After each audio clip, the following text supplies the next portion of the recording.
So దేశంలో ఏం జరిగింది, ఏం జరుగుతుంది అన్న విషయాలు చాలా సందిగ్ధతను క్రియేట్ చేస్తూ ఉంటాయి. అంటే అసలు ఈ రాజకీయ పార్టీలు దేశం కోసం, ప్రజల కోసం ఉన్నాయా? లేదు అంటే వాళ్ళ తాత్కాలికమైన పరిస్థితులను నడిపించుకోవడానికి, దేశంలో వాళ్ళు గొప్పగా జీవించడానికి, సంపాదించుకోవడానికి దేశాన్ని వాడుకుంటున్నారు, ప్రజల్ని వాడుకుంటున్నారా అంటే అవునని అనిపిస్తూ ఉంది. ఒకప్పటి కాంగ్రెస్ పార్టీలో పర్టికులర్గా మంత్రిగా చాలా గొప్ప స్థాయిలో పనిచేసిన వ్యక్తి చిదంబరం. ఈరోజు సడన్గా ఆయనకి ఏమైందో తెలియదు కానీ, లేదా దేశభక్తి వచ్చిందో తెలియదు కానీ, నరేంద్ర మోడీ ప్రభుత్వాన్ని చూసి ఇన్స్పైర్ అయినదో తెలియదు కానీ, ఆయన ఏమని చెప్తా ఉన్నారంటే 2008లో పాకిస్తాన్ అల్లరి మూకలు లేదా తీవ్రవాద మూకలు ముంబై మీద దాడి చేసి అక్కడ చాలా దారుణాన్ని సృష్టించి 100 మందిని చంపాయి. సో వాళ్ళకు సంబంధించి నేను అప్పుడు ఈ ఇష్యూ జరిగినప్పుడు పాకిస్తాన్ మీద యుద్ధం చేయాలని నేను అనుకున్నాను. కాకపోతే అమెరికా ఒత్తిడి వల్ల ప్రభుత్వం నన్ను యుద్ధానికి ఆలోచించొద్దు, దౌత్యపరమైన సంబంధాల ద్వారా మాత్రమే పరిష్కరించుకుందాం అనే పరిస్థితి తీసుకొచ్చింది. బట్ నేను అనుకుంది యుద్ధం చేయాలనుకున్నా, నన్ను యుద్ధం చేయలేదు అమెరికా ఒత్తిడిలోనైన ప్రభుత్వం అని చెప్పాడు. సో ఎవరి ప్రభుత్వం అది? ఈయన హోమ్ మినిస్టర్గా ఉన్నాడు. ఏ ప్రభుత్వం? కాంగ్రెస్ పార్టీ ప్రభుత్వం. అక్కడ ఉన్న ప్రధానమంత్రి కాంగ్రెస్ పార్టీ ప్రధానమంత్రి. సో ఎవరు తలొగ్గినరు అమెరికాకి అంటే కాంగ్రెస్ ప్రభుత్వం తలొగ్గింది.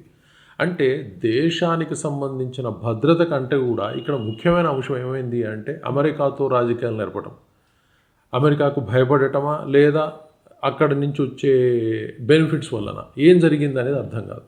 సో ఆయన పూర్తి స్థాయిలో విశ్లేషణ చేసి ఉంటే బాగుండేది.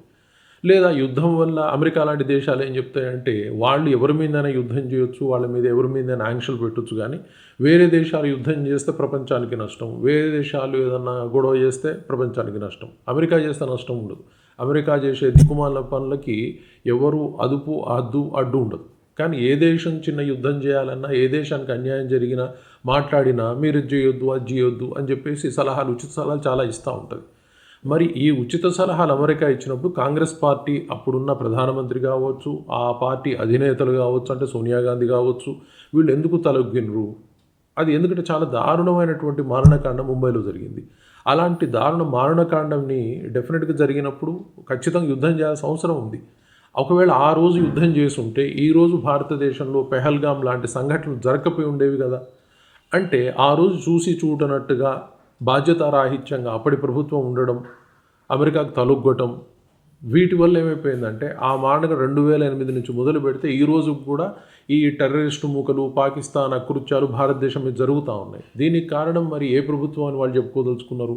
చిదంబరం స్పష్టంగా చెప్తున్నాడు, ఈ ప్రభుత్వం నన్ను ఆపింది అంటున్నాడు. అంటే కాంగ్రెస్ ప్రభుత్వమే ఈ తప్పు చేసింది, అప్పుడున్న ప్రభుత్వంలో ఉన్న పెద్దలు వీళ్ళు చేయబట్టే నేను యుద్ధం చేయకుండా ఆపాను అని చెప్పడం వల్ల ఆయన స్పష్టంగా ఆ ప్రభుత్వాన్ని నిందిస్తున్నట్టుగానే కనిపిస్తూ ఉంది. దీనికి కారణం కూడా కాంగ్రెస్ ప్రభుత్వం అని కాంగ్రెస్ నాయకుడు అప్పటి హోమ్ మినిస్టర్ అయినటువంటి చిదంబరం చెప్తా ఉన్నాడు.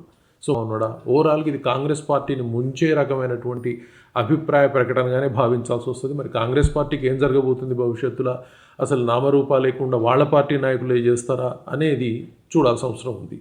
మరి ఏం జరుగుతుందో వేచి చూద్దాం. Thank you very much.